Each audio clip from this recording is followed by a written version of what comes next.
Hello and welcome to today's episode here on the War of the Rebellion podcast for Age Civil War. I am your host, Niels Eichhorn, and today I hope you brought some citrus fruit along because we are going to California, more specifically the area around Los Angeles, and we'll talk about oranges and lemons with Benjamin Jenkins, who is an associate professor at Laverne University, University of Laverne in California. He is also an archivist at the university. Ben holds a PhD in history with a focus in public history from the University of California, Riverside, but is also a master in library science from San Jose State University. We are going to talk with him today about his newest book, which came recently out with the University Press of Kansas, Octopus Garden, How Railroads and Citrus Transformed Southern California. Thank you for joining me tonight, Ben. It's a Well, pleasure to thank you for have having me, you. Nelson. It's a real pleasure to be here. Thank you for having me. I'm happy to talk about this book, and I hope Civil War aficionados find it interesting since there are a few sort of distant connections to the war in here. Yeah, I went saw your book on the University of Kansas website, or yeah, your Kansas. What is the title here? Kansas University Press of University Kansas. Press of Kansas. There we go. Thank you. Getting confused. There's the toughest one. They Um, are, yeah. Sorry for you guys if you're listening to that. But I saw it and I was kind of like, was very interesting title and something different, sort of related. I've done weird stuff with like chefs in the South before, so I was like, ooh, this is something very different for a change. But I think most of us who deal in some form with the 19th century are familiar with Norrison's book, The Octopus. So I, I immediately kind of, when I saw Octopus Garden, it seemed like there was a connection there. So maybe you can tell us a little about the title first, how you came to put Octopus and Garden here as your main title. I'd be happy to.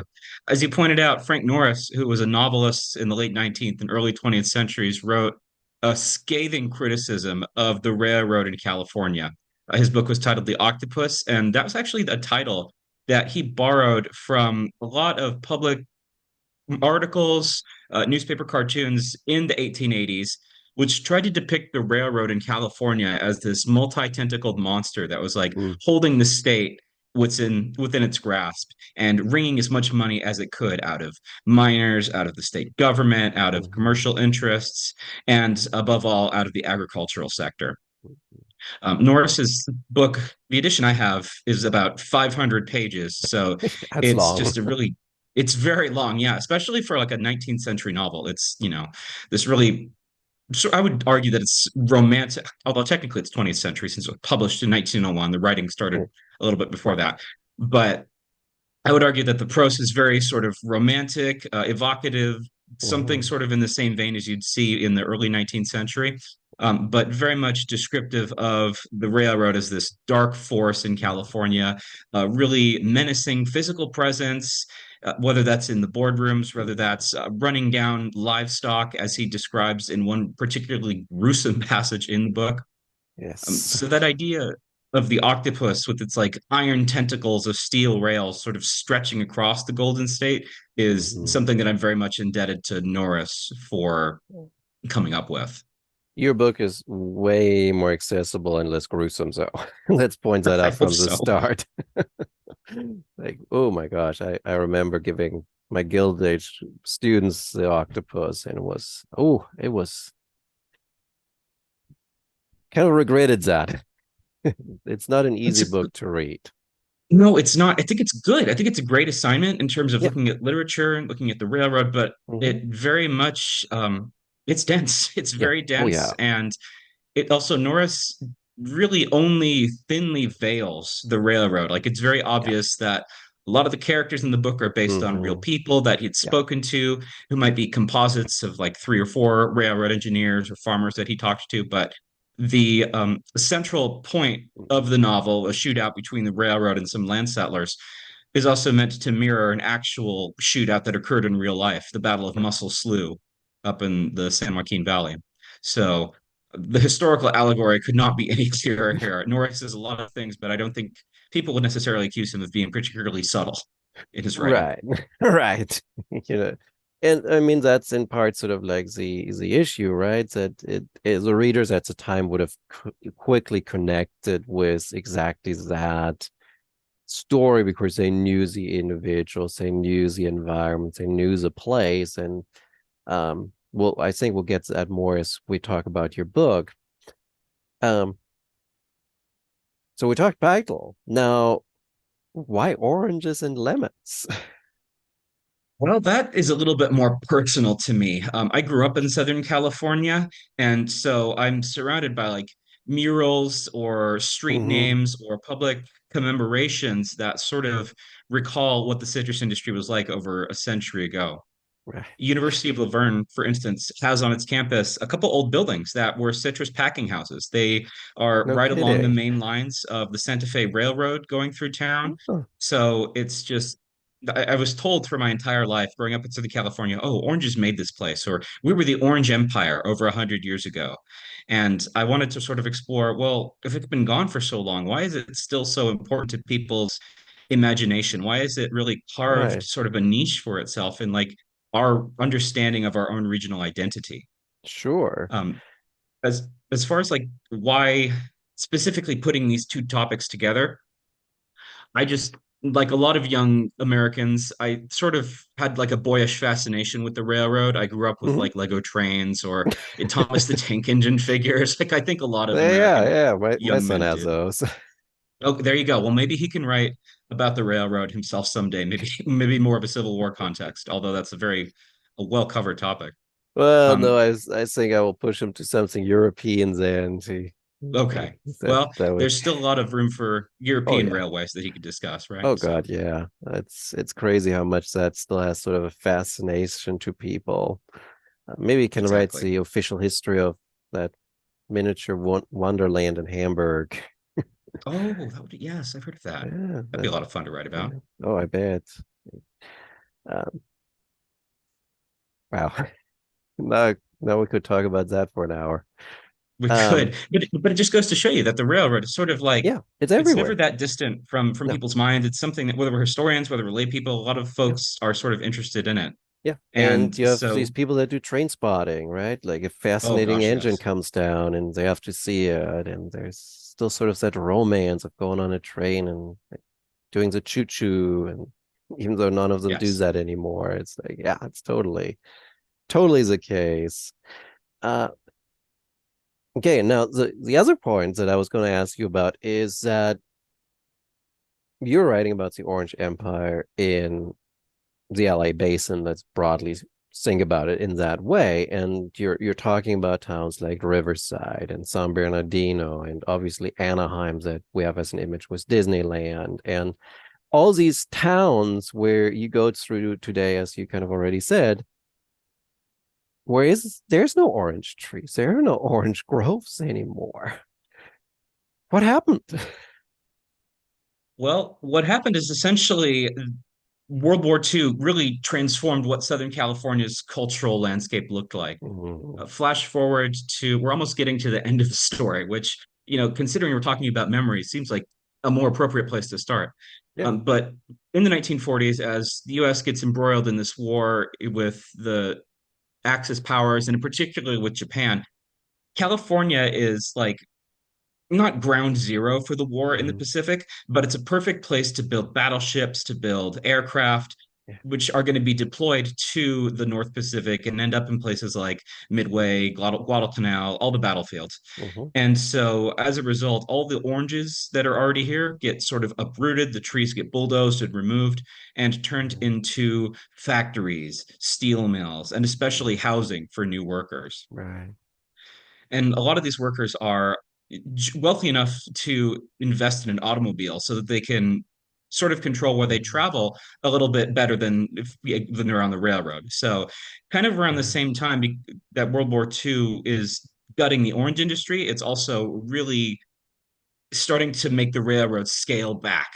Mm, First, getting rid of a lot of its passenger traffic and focusing more on freight, but eventually, even that gets sort of replaced by trucks, by aircraft. So, if World War II is not necessarily the final nail in the coffin of the right. Octopus's Garden, it at least suggests, the glory days are going behind it, and we're going to have to practice citrus agriculture and rail transportation on a much more limited scale. Right. It seems like the perfect storm that just comes together there, like the war, the military industrial complex, railroad Yes, exactly. decline, car culture, like everything coming together, like movie business moving into LA, like yeah, like earth-shattering, terrible pun for an area that has earthquakes, but I was just like gonna say that's some of my seismically afraid friends might take issue with that phrase, but yes. we should be more used to it than that. You're right. Yeah, but it is that, right? It's like everything that you knew is changed. But I'm glad you brought up the topic of memory because a lot of what you write about revolves around memory because it's you call it in parts the octopus garden, if I understood it correctly, because of the way the railroads operated, but also how people remembered and interpreted the operation of the railroads. Yes, that's absolutely right. Part of this, the whole thesis of this book is that the railroads in Southern California and the orange groves are really inseparable Hmm. commercially, culturally, in terms of their impact on the environment and on Right. minority populations who lived here in particular, which I'm sure we'll talk about later. Yes. They sort of worked hand in hand to sort of Hmm. to destroy old ideas about Southern California and what the region was and what it represented, and to replace it with their own conceptions of the landscape. So they really partnered in a cultural and economic colonization of the region, where they sort of erased the past that was already here, or at least erased Right. parts Yeah. of the past Yeah. and kept some of the parts that they liked and then reinvented what it meant to be in Southern California, particularly as Right. sort of a giant artificial forest, if you will, of orange and lemon Hmm. trees that are serviced by the railways. And so I think that's why all the memorials that I mentioned earlier that I sort of grew up around, like old Right. citrus packing houses or public arts Right. projects, are still here because Hmm. the Octopus's Garden invested so much in memorializing itself that it is imbued on a memorial landscape and all the museums that I talked about in the conclusion of the book, in all the Hmm. archives that Right. collect official documents on the region. So it very much still exists in the mind space, even though it's not Right. in physical reality. And so Yeah. that really was the driving impetus that I had to write the book in the first place. Why are we so fixated on something that's been gone as long Right. as it was here by at Yeah. this point? Um, Brief detour because I just saw also on your faculty profiles that you also did a photo book for Acadia Press, and I just saw it. I did not look at it beforehand, but I would assume you actually looked at some of the imagery that is related to the citrus business in Southern California. Did you find that this book, like the photo book, really drew kind of like people and you could kind of like connect and be like, hey, yes, today there is that big factory or that big warehouse over there, but this was all citrus land once. Did that kind of spark any conversations in the community that people were like, "Ooh, I didn't think about that. I never knew that."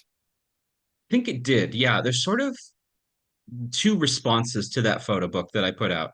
The first is from younger people, and it sort of describes exactly what you're saying, which is that, oh, wow, I didn't realize that, a lot of the buildings that we use or a lot of the streets that we drive to work are here because of the citrus industry. They were laid through Mm, certain areas so that workers could get from the fields to the packing house or easier. right. But when you're talking to Californians who maybe were alive in some of the citrus heyday, Mm-hmm. they are very much they'll remember a lot of this stuff. They'll be like, "Oh yeah, I can tell you more about this photo because maybe my great grandfather is the one who took it, and I worked as a little boy in his orange grove." So Okay. it's interesting that this is still a very living topic to a lot of people in Southern Yeah. California, which means that you as a historian obviously have to be careful about how you come in and tell somebody's story so that Hmm. you're doing it in an accurate, authentic way. Hmm. But it also means that we have access to resources, to oral histories, to personal reminiscences that Sure. historians looking at a topic that might be centuries old simply couldn't muster. Right. And it sort of leads to one of the other topics I wanted to briefly talk about because you have a very an incredible scope. like like a lot of times when I have people on here, it's like, ooh, I talk about this like one campaign, or I talk about like 2 years of an evolution of a political organization. But you're talking about like almost 80 years of change. You're touching on the Reconstruction, Civil War Reconstruction era. You're talking Gilded Age, Progressive era, 20s, Depression, early Cold War. I mean, in part, I'm feeling sorry for your marketing when you apply for jobs because everyone is going to be like, who are you with this book?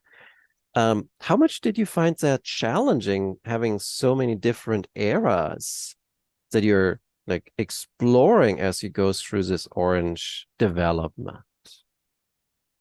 I actually found it a lot more interesting, and it really kept me on my toes as a historian because I had to Yeah. think, okay, the political and economic climate of the 1870s, what's going on here as America is going through Reconstruction, heading into its Gilded Age? How does that change as we move into the 21st, or excuse me, 20th century as Hmm. we enter World War One, as progressive Sure. era takes root? I like to think of the Octopus's Garden. It's basically my own sort of construction, this idea that I've put together. It's synthetic, Hmm. but I consider it almost a living thing in some ways. And so that Yeah. allows me to almost characterize the book as a biography. And so I'm like Okay. following Yeah. the course of this living thing from its Yeah. gestation in the 1870s to its real commercial birth in the 1880s, all the way up to its senior, maybe assisted living years in the 1940s, and then its decline in the 1950s. So, I, not to be insulting, but by the 1940s, really, it was on life support. So, but just looking at all the That's probably different the best line contexts, I've ever had in an interview. that's very nice of you. Thank you. So it's, having all Yeah. these different political, social, historical contexts in the Sure. background really just allowed me to think about, okay, how is this biography that I'm telling adapting to the different times? So Yeah. it And makes me think almost about I was recently at Hearst Castle in California. That's where the mhm. media mogul William Randolph Hearst built this Yeah. immense structure for himself. And Hearst was like 80 something when he passed away. He was born into the Civil War era, and Hmm. he went all the way up until the 1930s, 1940s. So he lived Right. through a lot of the same stuff, right? And if Yeah. we can tell a Yeah. biography of an individual like him who lived through Totally. all these historical epics, why can't I do the same thing with my Octopus's Garden? Is Yeah. basically the thinking that animated sort of how I considered this topic. No, that's really good. I like that. You Thank don't you. like it's more than a metaphor in this case. It's like it's a real octopus that you're doing. Exactly.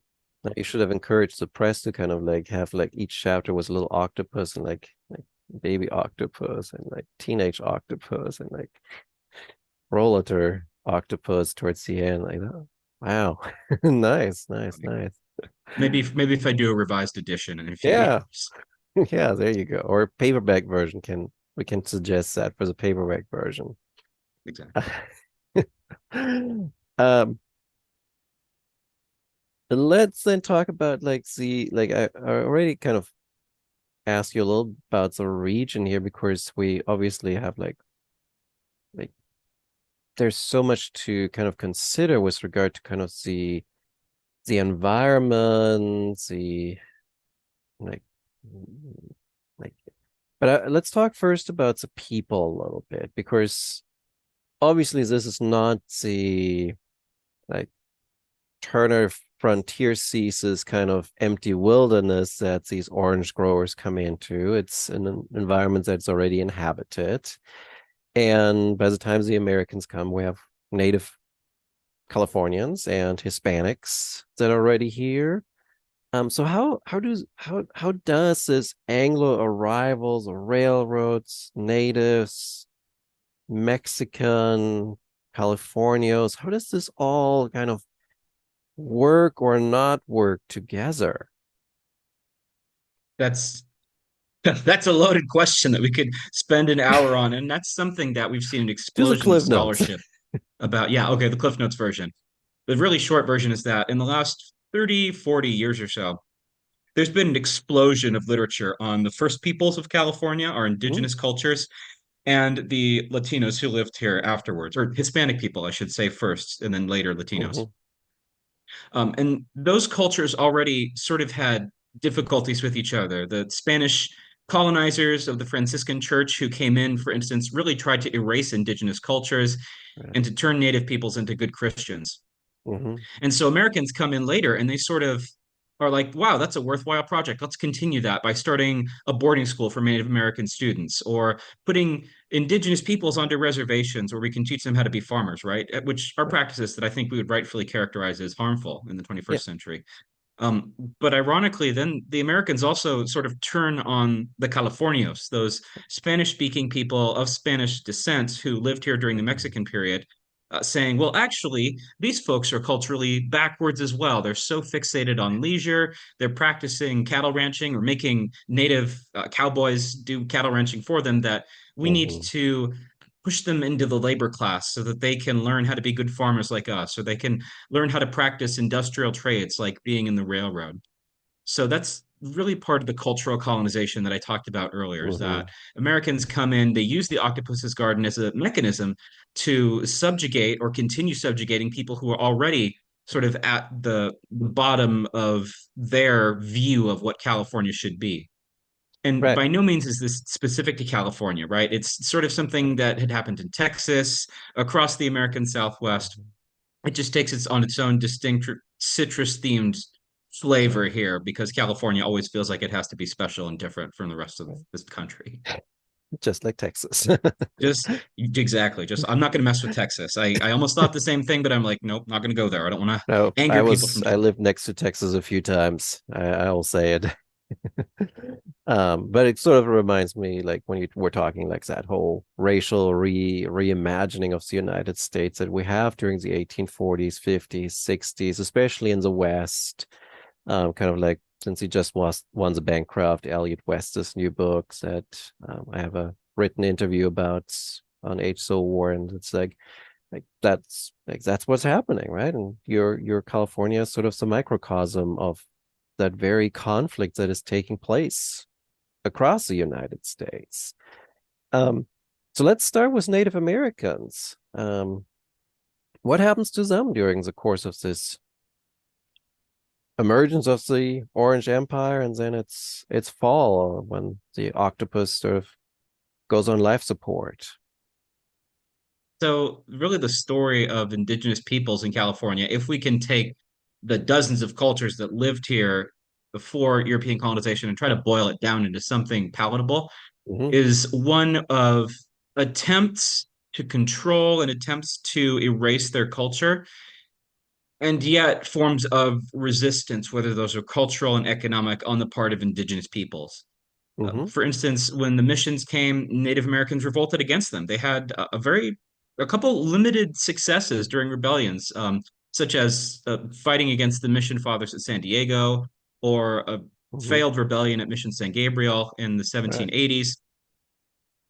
But despite the fact that all these subsequent cultures come in and try to push Native Americans off their homelands into reservations, separating them from their heritage, we still see Native Americans taking advantage of whatever opportunities they can to survive. And Right. sometimes that is in the form of the Red Power movement of the 1950s and 60s, where indigenous peoples are arguing for greater cultural sovereignty and greater political rights. But in terms of what happens in the Octopus's Garden era of California's history, really what you see is Native Americans sort of learning the political and trade skills that they need to Hmm. survive. Yeah.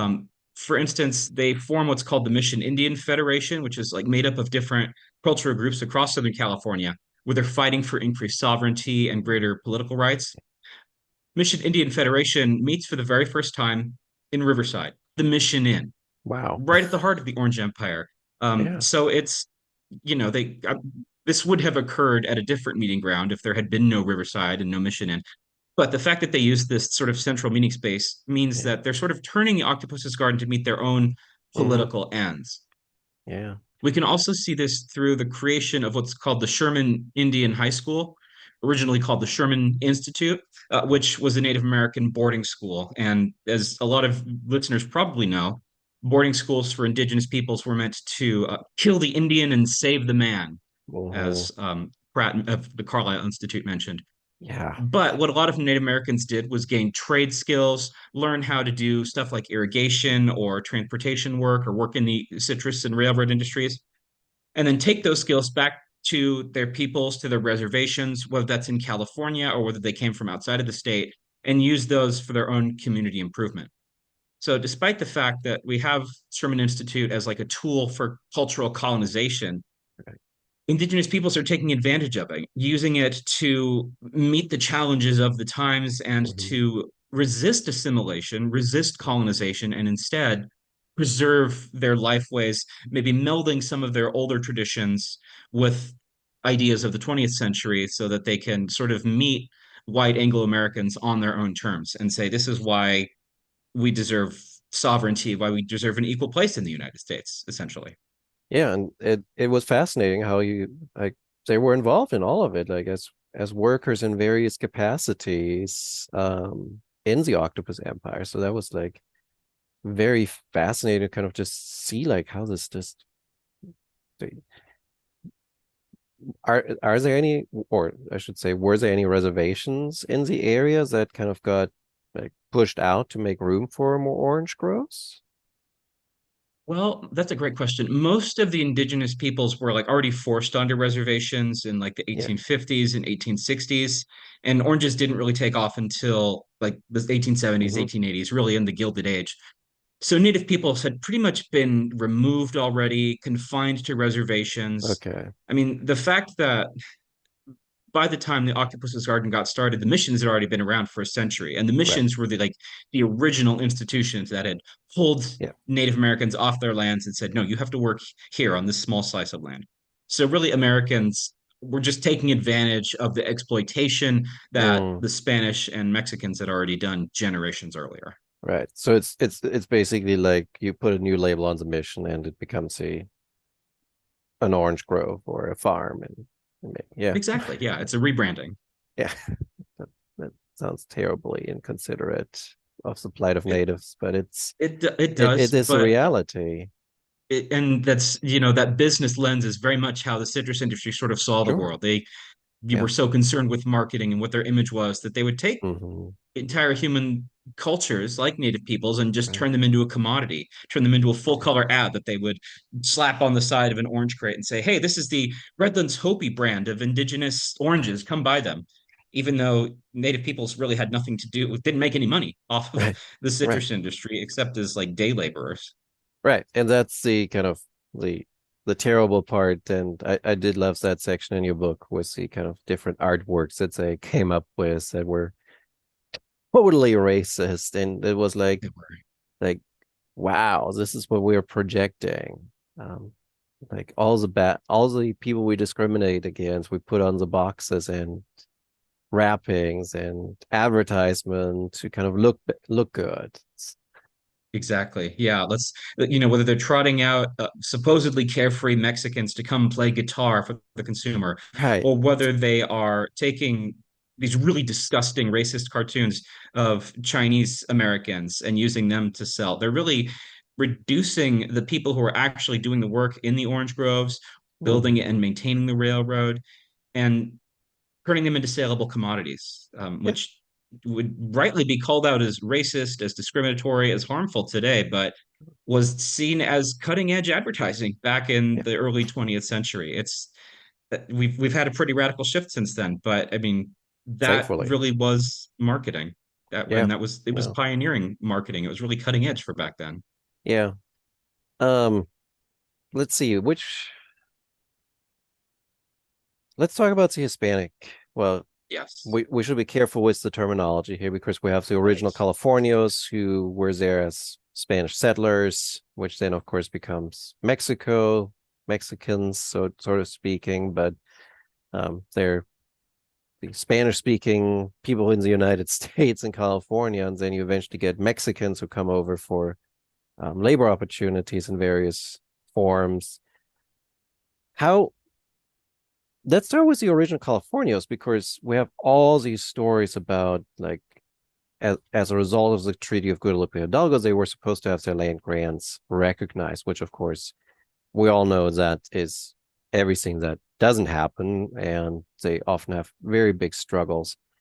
How many of these orange groves were on lands that I kind of feel like taken from these original land grant holders in California?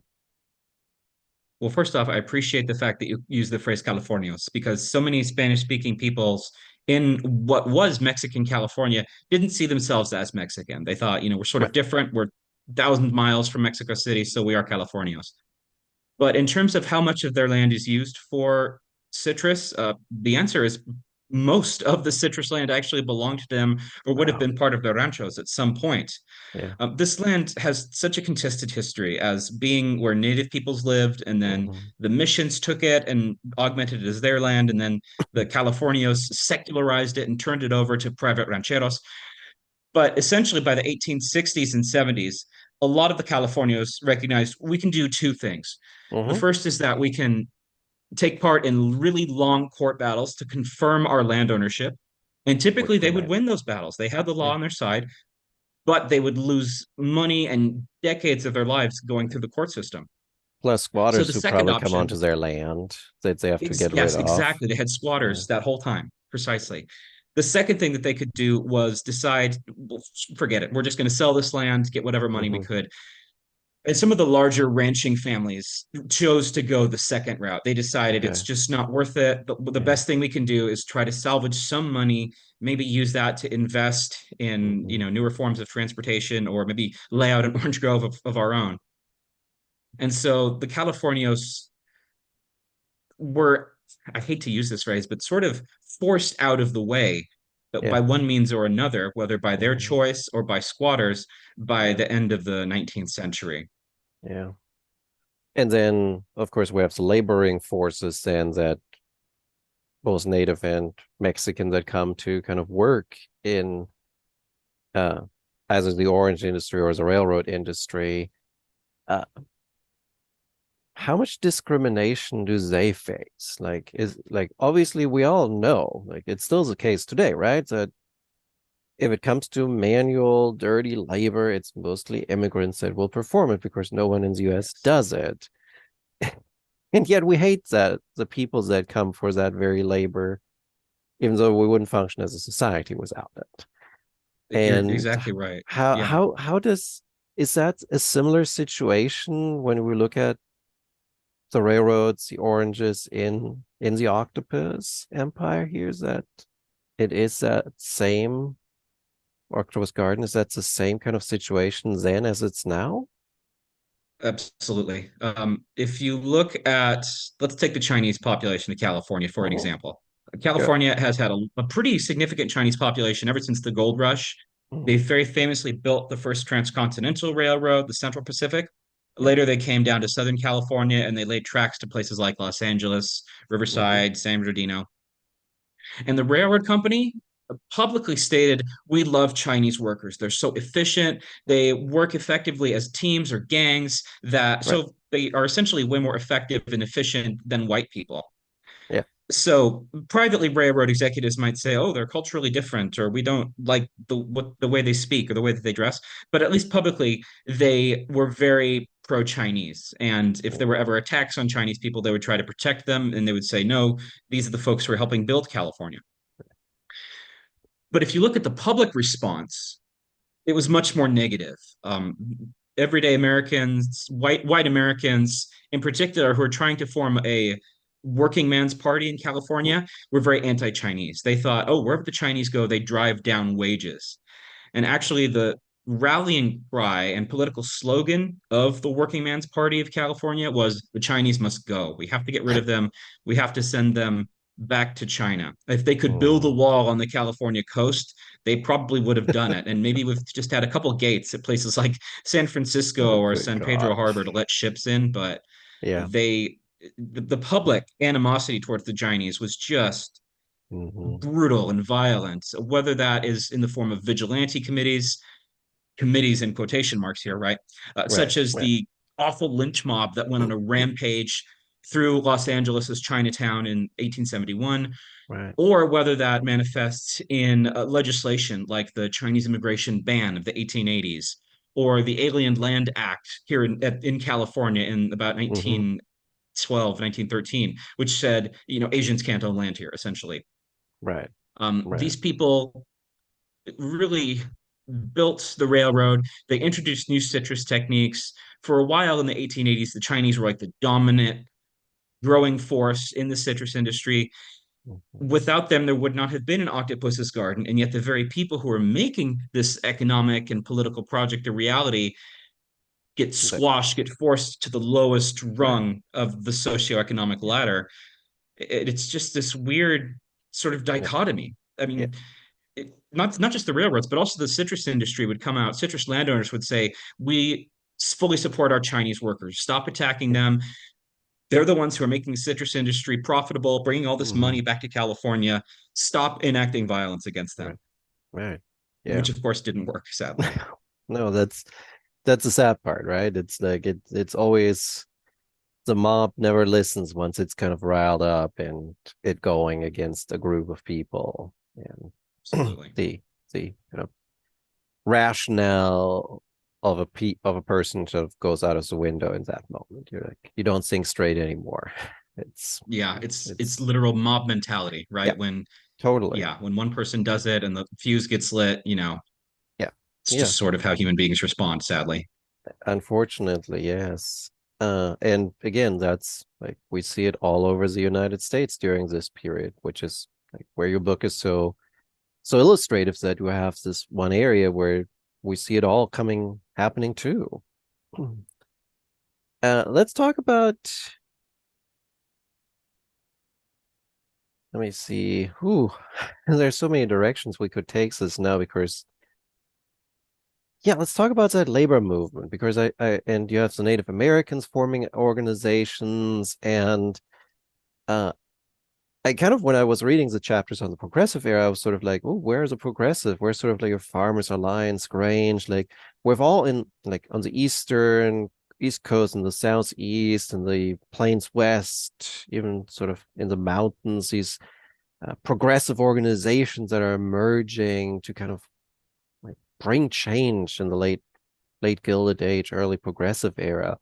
What do we have in the Orange world with regard to those changes? How appealing are progressives? Well, progressivism in California really focuses on sort of squashing the railroad and sort of Hmm. trying to bring it under control. Yeah. In terms of agriculture, California progressives really thought that farmers in the Orange Empire of Southern California really had their act together and that they were productive, that they knew how to manage the landscape. And so, really, all that the progressives did to try to support the citrus industry in California was to support scientific farming, to adopt Hmm. really effective practices that were pioneered by the University of California in particular. Yeah. But so many people look at progressivism and they see like the Teddy Roosevelt tradition or maybe the Woodrow Wilson tradition, right? Where we have a strong Hmm. executive at the federal level who's cleaning Right. government up from government circles. Hmm. But we can see business participating as well. The Yeah. birth of modern management techniques, of bureaucratization of American businesses. And that's really the direction that the Orange Empire took and the Hmm. railroad as well. They really trusted that having trained managers sort of analyze things rationally, making data-driven decisions, to borrow Hmm. rhetoric from the more contemporary era, was the way to be progressive. And I think that historians have rightly characterized one of the failures of the progressive movement as racial uplift, saying that essentially Yeah. progressives did nothing for minority populations. Hmm. And in fact, you see significant sort of drawbacks to Yeah. the way minority people were living their lives, especially in California during the progressive Hmm. era. Yeah, and It's if you I'm gonna intercede there because that brings up the oh, I forgot what it was called, what you call it, but that fungus that impacts the oranges when they're like and they initially blamed the workers of like, oh, you handled these oranges badly and the railroads transported them badly, and like it was like everyone got blamed for like what yes. happens to the oranges. They're like just molding. Yes, that's blue mold is what you're Yeah, talking blue about. mold. That's exactly Yes, thank right. you. Yeah, no worries. And so, yeah, originally the orange growers thought, this is happening to our oranges during transit. It must be the railroad's fault. Yeah. And then they did investigations and they found that usually their oranges became infected with blue mold if the surface of the orange was scratched, if there was like a big enough Yeah. gash in the skin for the mold to like get inside. And so they thought, oh, gee, where do oranges get scratched? It must be that field workers are being careless when they're pulling them off the trees, when they're clipping them. You can't harvest oranges industrially. You really have to do it by No. hand. And so it became commonplace to blame workers, Yeah. whether they were white, indigenous, or Anyone. Latino, for this blue mold. And so workers were told, you have to behave much more carefully. You have to use these new techniques and new technologies that we've developed to make sure that oranges are not being mishandled. So Yeah. that sort of Put on some gloves and yeah, exactly. Yeah, exactly. They did have to wear gloves, but we definitely see a paternalistic attitude yeah. on the part of like the capitalist interests, and that paternalistic attitude was saturated in newspapers, in Hmm. public culture, and advertisements, and so that really blunted the ability of workers to organize into unions Right. until well into the 20th century. Yeah. And if you look at stuff like newspaper accounts, for instance, there's some really mean, racist, dismissive pieces in like the Los Angeles Times that talk about how, oh, this union is a bunch of Mexican Bolsheviks, right? It's just a bunch of people from across the border of the United States who are trying to follow the Soviet model and overthrow all Hmm. the good progressive things that our businesses are doing here. I see you like sort of holding your head because yeah, it sounds ridiculous to us Yeah. today, but that sort of language was very successful in getting Yeah. Americans to not just turn on organized labor, at least here in Southern California, but to turn on people of color too, saying, "Oh, Mexicans are a subversive element in our culture. They need to be brought under control." Well, but in parts that hand gesture, sorry, people on the podcast, you have to go to YouTube to watch that one. Um, it was also because it's like it has been part and parcel of how the United States does it, right? Like we don't like this movement bringing change, so we claim they're Bolsheviks, they're Soviets, they're some form of left radical organization that wants to turn the United States into a socialist empire, and therefore it's bad, and we all need to go after them. So it's like it it, it worked then, it worked in the Cold War, it works today with some people. It's Exactly. incredible how long a life this total bogus thing has, like Exactly. that business came up with. There's a that's a strain of US history. We can trace it all the way back to the know nothings in the Yeah, 1840s, right? Who yeah, were very skeptical of immigrants and they thought, oh, Catholics are coming in and destroying our Protestant culture. And then yeah, they thought, Italians and Polish Jews are coming in and destroying our culture in the 1890s. It's sort of the yeah, same thing that we see more recently with anti-immigration movements in the late 20th and yeah, especially in the early 21st centuries. And I won't take it any farther than that because I don't want to get too political. But right. that rhetoric has had a long life, and I think it's still with us today. I think Yeah, most yeah, historians listening to this right now would sort of be like, well, yeah, of course they are. Come yeah, on, duh. yeah. I mean, you just need to listen to some of the front runner Republican Party front runner comments right now, and it's right Yes. there, right? Oh, That's yes, it exactly. is. So, but then let's leave the organization of labor behind us and turn to the other aspects that I kind of you have it. I kind of personally will say I would have liked to see even more than you have in the book, and that's the environment, because I think that is such a crucial aspect because we're in an area that is semi-arid. It's almost a desert. And we're talking growing fruit trees. Yeah, I mean, the extent to which the Octopus's Garden tore down and rebuilt the landscape in Southern California cannot be restated. Really, we can point to orange growers as starting some of the first big water projects in Southern California. Hmm. And those have been dwarfed by even newer efforts in the 20th and 21st centuries. Right. But stuff like the Gage Canal or the waterworks at the city of Ontario, which sort of stemmed from the city's origin along the railway, or the creation of Big Big Bear Dam up in Big Bear Valley, Hmm. all moved water around in ways that nature certainly didn't do in California, taking it away from the mountains, taking it away from the rivers, and using it to flood the plains that you note are semi-arid. Hmm. To give credit where it's due, Spanish and California peoples who lived here had already forced Native Americans to dig ditches, or Hmm. zanjas, as they called them, or zanquis, as Americans came in and called them later, because your We're never very average good white at. American doesn't speak Spanish super well back in the 19th century. They still don't. So uh, isn't that the case for sure? So, but um, already there was a trend that Europeans instated that the environment was something that should be bent to human will, that there's Right. biblical justification for, right? Right. God telling Adam in the book of Genesis, you have dominion over the plants and Right. animals all over the earth. And Americans came in and just practiced that on a much larger scale. Right. One of my favorite sort of quotes that I stumbled across in terms of looking up irrigation came from the big promoter, Charles Fletcher Loomis.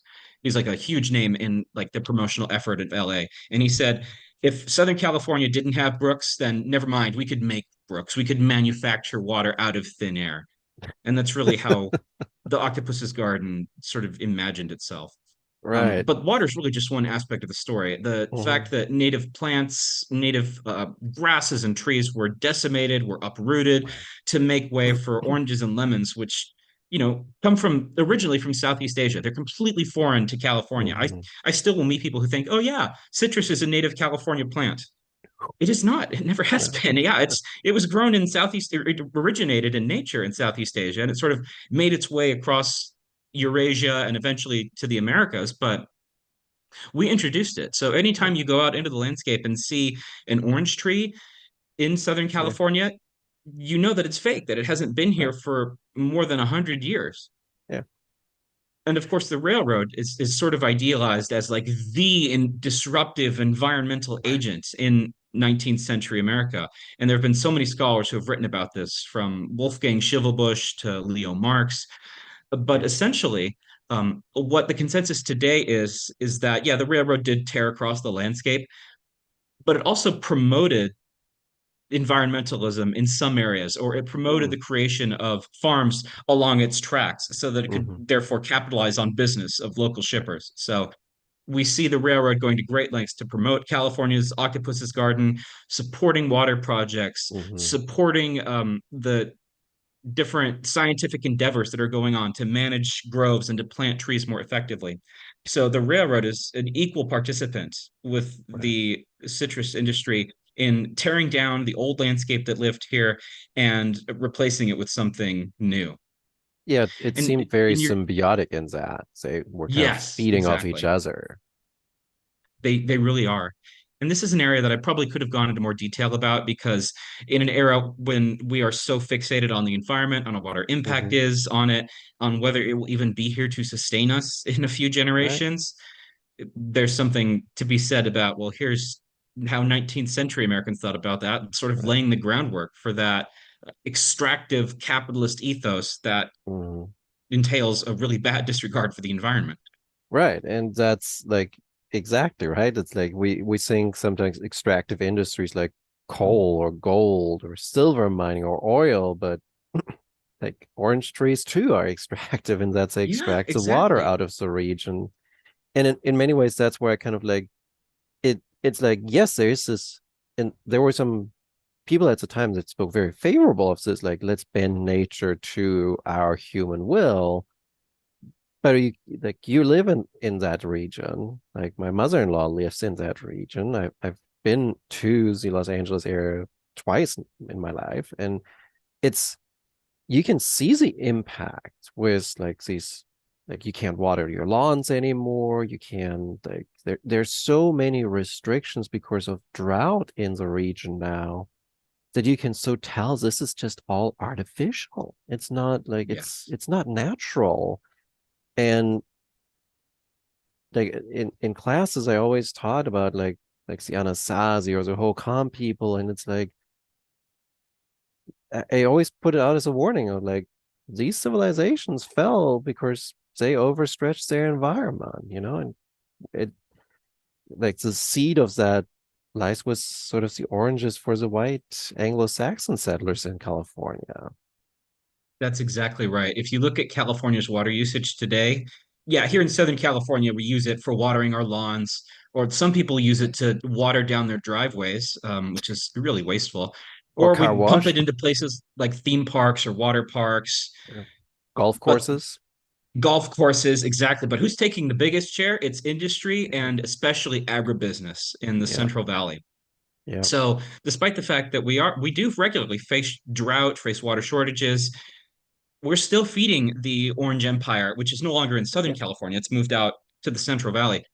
But that environmental impact, that idea that we can just take water and do whatever we want with it, is right. still very much built into the California mindset.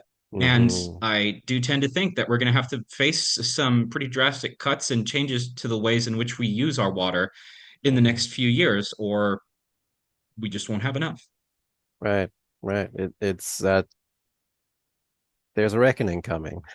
That's There a is. sad saying. But yeah, it's like sort of Teddy Roosevelt said when he kind of wanted to conserve, right? Said it's like if we don't conserve now, it's gonna be a issue in the future because we will just use up all our resources and not leave anything for the next generation. So Exactly. it's sort of um good. Let me we've been through so many different areas. We have. So we have already talked about like the workers organizing, but we haven't talked yet about the orange growers organizing. And I love that I was not aware of this. There was a lot of new stuff. I grew up with a fruit drink pouch that I got to take to school every time and was Sunkist and or Sunkist and you had it. That's the name for the orange growers. That's right. Yeah, How did Sunkist first of all, is how did they come up with that name? well, they really thought of Southern California fruit land as being sort of kissed by the sun. So it was Hmm. originally spelled grammatically appropriately, sun dash Yeah. kissed, ending ed. And so they just Okay. tried to jazz it up by making it one word and spelling it a little bit more creatively. And that was remarkably successful because that trademark has now Yeah. been around for over a century. And like you said, it's now on fruit pouches, it's on juices. We can see Yeah. it at the grocery store on our oranges. It literally would have been stamped on a lot of the skins of oranges or lemons over a century ago. Oh. So Oh wow. it's yeah, but the thing, yeah, exactly, right? We don't think about, oh, they literally branded their product in the same way that the Californios, the rancheros would have branded their cattle, right? And then they wondered about blue mold. It's like, yeah, they weren't sometimes they weren't super careful with their oranges. Yeah, Um, but obviously. but the thing about Sunkist, or as it was officially known, the California Fruit Growers Exchange, is that it was a grower created and grower led organization. Hmm. So it was actually landowners coming together, people who produced citrus to form sort of their what they called cooperative from the ground up. Rather than Okay. bringing in managers from outside, rather than having business interests, maybe who had no connection to citrus to lead them, they took it upon their own shoulders to Hmm. create a corporate structure, to use the best forms of scientific management in the groves and in marketing. Hmm. And that has been remarkably successful. Sunkist is still around today. It's still a dominant force in California citrus, and it is still primarily controlled by growers, by the actual families who, in many cases, are second or third generation orange growers, primarily in the Hmm. Central Valley. So it Yeah. can't be overstated how successful Sunkist was. Of course, it's faced challenges, dark days in the 1930s or in World War II. But the mm, fact that it's survived to adapt to so many different eras, I think suggests that the idea that these orange growers had was clearly a success over the long mm. term. And correct me if I'm wrong, but because they are an organization that just brings these independent growers together rather than owning it all, they would not have been subject to any kind of trust busting either. Yeah, exactly. They face Yeah. periodic scrutiny from the government, but nothing that could have potentially even shut them down. Yeah. Because you're right, it's cooperative. Like people sort of get as much money back from Sunkist as they put in. Mm-hmm. Not to sound Marxist, but each according to their needs, right? Right. Which is, I Yeah. mean, nothing wrong with sounding Marxist, but just to say that certainly these corporate orange growers certainly would not have thought of themselves as Marxists. Sure. Well, businesses like welfare as long as it's welfare for them, right? Yeah, That's socialism for the top classes and then brutal capitalism for the rest of society, right? yes, yeah. And that's how did the railroads feel about this? Because if you are a small orange grower, you have a lot less power to negotiate your fares with the railroads than if you represent like all the orange growers of California. So the railroad is really of two minds about it. On the one hand, you're right. They were very annoyed that by coming together, these orange growers were making themselves more powerful. They took part in a number of legal actions against the railroads that sort of made them keep their rates down Mm-hmm. and offered better supplies, lower cost supplies to orange growers. So, from that standpoint, it kind of hurt the railroads. But on the other hand, having these large businesses that the railroad could partner with made it easier to do advertising to support different Oh citrus fairs yeah. across California. So they almost like were grateful to have a corporate partner, like someone to direct their correspondence to. That was like now instead of having Okay. to send mailers out to every person in the citrus industry, they can Just just one. drop their flyers off at the Sunkist offices in Los Angeles and be like, okay, here's what we're doing. Here's what we'd like to see from you. You rally your people, and then we'll Yeah. be able to market things successfully together. So I think you could argue that the Sunkist had a positive impact on the railroad in some ways. Yeah. No, that makes sense. Uh, and it's good because I mean, again, we're going to that symbiotic relationship, right? That railroads and orange growers, citrus growers, they kind of coexist very importantly with each other because you got to ship these oranges out. How big, like, was it a like profitable thing? Like, could you make good money with orange growing, or was it sort of like marginal income? You could make a good income depending on how big your orange grove was. If Okay, you had yeah, one that was even 10 acres, you could live pretty comfortably off that, send the kids to college. It's okay, also important to keep in mind that a lot of the folks who grew orange groves sort of did so as a side business, or to use today's terminology, a side hustle. A okay, lot of professionals who came to Southern California in the post-Civil War years were retired New Englanders, may have been doctors, lawyers, or other okay, practicing yeah, skilled professionals who had a little bit of retirement money to sort of tide them over between growing seasons. okay. So Well, yeah, that and it's not also that much work when you think of like what you do with an orange grove. exactly, or you Mm, can at the very most, you can pay a number of indigenous or Chinese workers yeah, really low wages to do the actual work right, in the right, 1880s. yeah, But that also means that maybe working class folks or poor people aren't able to sort of get in on the ground floor. You kind of have to already have mm, enough money to invest in citrus to tide you over, especially for the first 5 to 10 years when an orange tree doesn't bear fruit just yet, when it's still growing and doesn't pay for right. itself.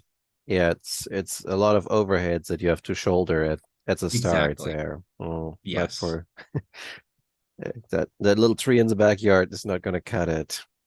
No, it has to, Mm, and that's sort of the curse of the citrus industry, right? Is that you kind of have to keep expanding and expanding. That's right. that's just the curse of all capitalism. Eventually, is that if you want your Sure. rates if to keep going up, or if you want to keep maintaining profitability, growth, growth, growth all the time. Yeah. Speaking of, no, I don't think I mentioned that in the notes that I sent you kind of before the interview, but you mentioned that like some of the first orange trees were grafted. That Right. for those like who are not into fancy gardening, grafting is when you take like a branch from another tree and kind of merge two trees together. Um, Right. but Exactly. why did they do that? Like, Well, it was definitely cheaper in a lot of time cases to just sort of buy a branch from one tree, say from a Washington navel orange tree, and then graft it onto some other type of citrus, because eventually okay. that So they graft still will sort of. grafted citrus on citrus, not like different. Yeah, exactly. Okay. You can only graft, that's right, citrus on citrus. So you can't take an orange tree and like have it override an apple tree or some other plant. It has to be sort of in the same family. I mean, I suppose you could try it, but I'm not sure what kind of Frankenstein fruit you would produce. Um, There's so a biology it was a project. cost saving measure. What's that? There's a biology project. Yeah, I wouldn't recommend it, but No, I'm sure it's something that some biologist somewhere has tried. I'm sure. But it was really a cost saving measure that people Okay. really did to just like, okay, rather than buying a whole orange tree, I'll just get like a tiny branch of it, graft that Yeah. onto my tree and use that to create the kind of orange that I want. And that Yeah. also shows, I think, more modification of the landscape, that people are Mm-hmm. not necessarily taking what nature gives them, but producing something new or modifying existing trees to Right. fit their needs. So, again, Yeah. the landscape is something that's here to support human activity that can be bent to human will safely, at Right. least in the view of these people around the turn of the 20th century. Totally. Totally. Yeah. Uh, now gonna make it kind of cut and go a different direction briefly because you have on the front of your picture, sorry, on the front of your book is a really interesting picture with sort of, I will blend it in for those who watch on YouTube, but it's like this orange grove and you have orange trees on both sides. It's picking season. There's like all these orange like dots on there, like all these oranges. And running right through the middle is that railroad, it's that old steam engine. Is that real? Yes, you would have seen something like this. I have actual photographs of steam trains going through orange groves as well. They're not all idealized illustrations like the one on the cover of the book. But yeah, the trains went out of their way to cut directly through orange groves. And they've used Wow. this as a tourist trap. They'd be like, hey, come on the Orange Empire trolley trip or the inside track flyer, and we'll take you through San Gabriel Valley or out to Riverside so that you can Huh. literally ride a train through the oranges and you can feel that the breeze pick up and waft the scent of citrus into the Pullman cars that you'll be on. So it's real. It's not fake. This is not idealized. This actually Wow. happened. Wow. There was one or two pictures in that chapter where I kind of looked at and like was thinking that gotta be doctored. That can't be real. And okay, is that so? It's literally like it's an excursion train that you can kind of just Yes, like exactly. you go through a garden watching people harvest. Exactly. And that was the phrase that they used. It's an excursion train. And Jeez. the workers who did the work are sort of part of this tourist trap. Yeah. Yeah. The Totally. railroads would market like, oh, we'll take you out to Riverside where you can see the Native American school, right? Which is training Yeah. all these students to do work in the orange grove. So that, again, there's that cultural colonization of Yeah. indigenous peoples, of Latinos, and of Asian workers as well, that they're like being reduced to sort of curios that you can see from your train car. Wow. That's just incredible. I'm just man. So what shocked you the most when you looked at some of these images that they used and appropriated like native culture and like Latino culture, Mexican culture? Which one was the worst that you felt that they came up with? Because I I think think like the we one can that, all agree that they're all bad, but like which one was right, like just they shouldn't even have done it in their time, much less us seeing it today. the one that just makes me sick to look at every time is the Mr. Pagoda brand citrus crate label. That appears, I think, in chapter 5, and it's just this really disgusting caricature of what is supposed to be a Chinese man. And he Mm-hmm. has this really yellow skin. His eyes are reduced to just very thin strips across his face. Right. He speaks pidgin English, like he's pointing to oranges and he's saying these are welly, welly good. Like he can't pronounce Yeah. V or R, right? And it's just the discrimination there would have it disgusts me. And it would Yeah. have been seen probably as cute by a number of Americans a century ago. But today we look at it and be like, oh my gosh, this should be banned. There should be some sort of lawsuit against this kind of discrimination. It would be Hmm. a public scandal. Um, Right. the fact that they're sort of taking Chinese identity, making fun of it, reducing it to this just inhuman Hmm. sort of phase Right. of California life, just it shocked me, and it shouldn't Yeah. have, because there's all kinds of written stuff that backs up what they're saying, but to see it depicted in graphical form, and the fact that the citrus industry is taking part in like very similar activities to a lot of ugly newspaper cartoons that also vilify the Chinese, just took me a while to recover from. And I really debated whether or not to even use this image in the book, but I ultimately thought it really speaks for itself. And Yeah. it tells a story about how disposable the workers who actually made the octopus's garden were to the people at the top of the corporate pyramid. Yeah. No, it's well, and I think it speaks to kind of the like the long lasting effect of some of this because when you kind of made that comment, because how many Western movies in the 1960s that have Chinese in it have that very same kind of racial attitude of like they don't speak proper English and kind of there's sort of that making fun of these different groups. Like I can't think of like their like HBO had like a recent one about that mining gold rush town in Wyoming, and I know there were Chinese in it, but I don't remember how much they kind of stereotyped that one. Can't remember. Deadwood, yes, it was Yeah, a little bit better than that, I think. But yeah, you're right. It's something that's featured in our entertainment within living memory. I mean, yeah, what's that? Gosh, I forget the name of that movie. It was a John Hughes movie that came out in the 1980s or so. And there's an Asian character, Long Duk Dong, who's just sort of seen as like the stereotypical mm, Asian, speaks improper English, and this persists in cinema, persists in pop yeah, culture to this day. yeah, Today, you might see it in memes that you circulate on the internet. There's a lot of racist, right, stereotypical behavior in those images that borrows exactly from the kind of advertisements and political cartoons that you would have seen in 20th century California. And yeah, it's dismaying that that rhetoric and that those images still persist. sure. No, I totally agree, and it's kind of taking it a little bit into away from like the social media, but to teaching because I think that's a challenge, right? Of like how many times have we in recent years seen people like social media storms over like, oh, my teacher showed this image or showed this picture and I feel offended. And in part, it is that challenge we face every day of like, how are we going to teach that this is wrong, that you shouldn't do it if we don't see this is a wrong and this is why it is wrong, right? Yeah, Um, exactly. It's startling that we see those gestures and that people are not necessarily taking for granted lessons that we would have learned maybe when we were kids, right? About, right. racism is bad, discrimination is ugly and disgusting. We should try to avoid it. There's a large segment of the population that is embracing that now proudly Mm-hmm. and putting it, to in the real world, like putting their faces out there saying that they support discrimination. So Yeah. I can't explain it, I can't accept it, and yet here it is for so many people. Yeah. Yeah. No, it's a very sad reality.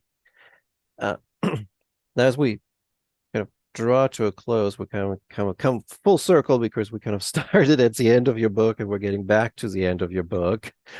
And as I was reading, one of the things, of course, that came immediately to mind as you talked about like the kind of the decline of the orange growing in California, the octopus garden was like Disney, right?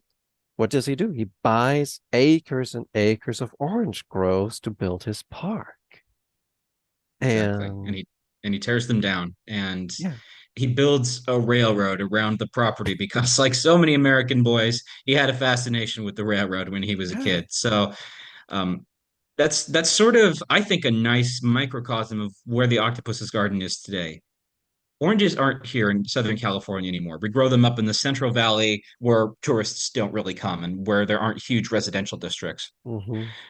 And the railroad is just sort of a cultural curio for Disney. It's a, oh, this is an interesting hallmark of yesteryear. It's if you ripped the railroad out of Disneyland, you'd still be able to get around the park. It would still be Disneyland. Right. Yeah. But it sort of performs this function of like, well, it's a historical agent. It brings back wistful memories of the past. Yeah. And sure enough, we still have rails in Southern California. They coexist alongside cars, which I think a lot of our commuters use more Hmm. frequently than they use the rail lines, Yes. but they're still here. The octopus, maybe a shriveled old entity now. It's not in its youthful vitality, but we still have rails. And in fact, we're building new electric rail lines into new parts of Southern California. Like there's a new electric rail station that's going to Laverne, the town where I work. Hmm. So, even as car culture remains the dominant force in SoCal, we still see the growth of alternatives, hopefully Yeah. environmentally more sustainable ones. Right. So the rail is kind of a boom and bust entity. Sometimes it's on the wane, Yeah. sometimes it's on the rise in California. So we'll Yeah. see how this Gold Line succeeds. If it reaches the town that I currently live in, I'll gladly take the Gold Line railway to work. Yeah, I was actually saying like, oh yeah, fingers crossed for HSR California and Brightline West, right? That one of Exactly. these will actually bring high-speed rail to California in like 10 years or so. It is this weird reality, but even more I was thinking too was like Disneyland when you think of like Frontierland, right? What's the American West that Frontierland presents, and what's the real West? Like the real West is agriculture, it's mining, it's extractive industry, it's citrus growing, it's all of these uh, like like boring things. And what does Disney do? It gives you a roller coaster through uh the kind of a copy of Monument Valley, if you like. He gives you the Exactly. Mississippi River with a steamboat, He like gives you Mark Twain. Yeah, it a gives you shooting a gallery shooting where you gallery. can exactly where you can take a rifle, and I think you could have shot at Native Americans in the past. I don't Uh, know if that's still true today, but of course, that's part of the yeah, romantic quote unquote West as well, right? The yeah, idea of we have to conquer and subjugate the indigenous peoples who were living here for centuries or millennia totally. without any problems from foreign Yeah, invaders. totally. And it's just it's so yeah, toasts. Yeah. Like when I got there, I was like, this is just wow, this is just the pinnacle of it, right? That like Yes, the it is. full circles are coming about, like this octopus just like I would maybe we shouldn't say it shriveled and died, it got reborn in a different form. That's true. Nothing ever ends entirely. It just Yeah. modifies itself for a new age. If Yeah. some of the ideas that the Octopus's Garden introduced, whether that's the cultural colonization of the landscape or marginalization of minority groups, um, are still here today. They just exist in a different form. Yeah. Totally. Yeah. And in that, your book speaks to many of the issues we're still facing.